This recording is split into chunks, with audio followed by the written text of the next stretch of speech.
Well, I'm Dave Cheairs. This is my wife, Carla. We've been at Lake Arlington about 5 years now.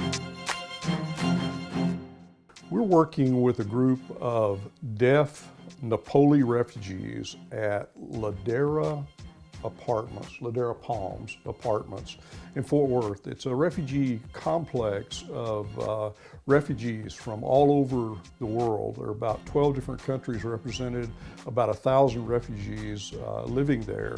A friend of mine, Debbie, who is an ex-missionary to Mexico, and she's ministered to the deaf there, got an email that was just very widespread. It went out to hundreds of people from a lady that had heard about the deaf Nepalis and wanted to, they need help so bad that she was just asking anybody that knew how to sign or interpreters to please consider going in meeting the Nepalis. Our mission there is to work with these folks who have no language. They're deaf, they don't speak Nepali, they don't speak any language. Basically, they know no sign language other than signs that they've made up themselves. They just seem so hungry for everything that we teach them. And we work half of the class, we may be teaching them colors that day or how to count. And then the other half we always spend on teaching the Bible. Carla and I went over on Thursday night before the experiencing Easter, went door to door in a complex of several thousand people and invited these folks with no language to join us for experiencing Easter.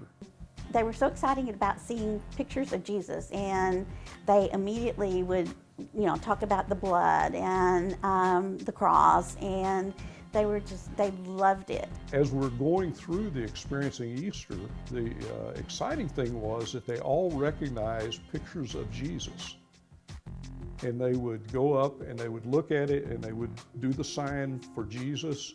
Then they'd come and get somebody and take them over there and show them, and they were really excited. So Monday night, we actually presented the resurrection story to them. And as we were doing that, we shared the entire gospel with them. Debbie, our partner in this ministry, basically went through sin, what sin is, shared the entire gospel story, and even gave an invitation at the end of the presentation. And one young man, Duhan, said, "Yes, me." And so she said, "Well, do you want to pray?" And he said, "Yes." And she said, "Do you want to sign with me?" And he acted like he didn't understand. So she asked me, she said, "Carla, will you pray like you did when you accepted Christ?" And so I signed how I asked Jesus to come into my life. And he just looked at us and shook his head, and he didn't sign it, but he closed his eyes and he put his hands up like this, and he had his head down for probably about 2 minutes, and he looked up and he smiled and was shaking his head. And the next night he asked Jennifer. Jennifer worked for them on Tuesday nights. And he said, "Jennifer, do you pray to Jesus?" And she said, "Yes, I do." And he said, "I pray to Jesus."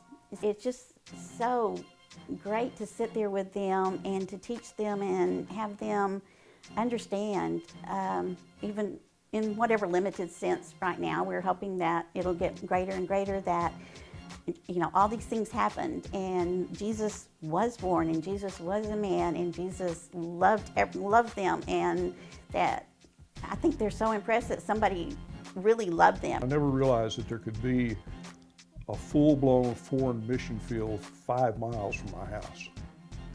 Again, there are over 1,000 people there that need Christ. I mean, some have never been exposed to the gospel message at all.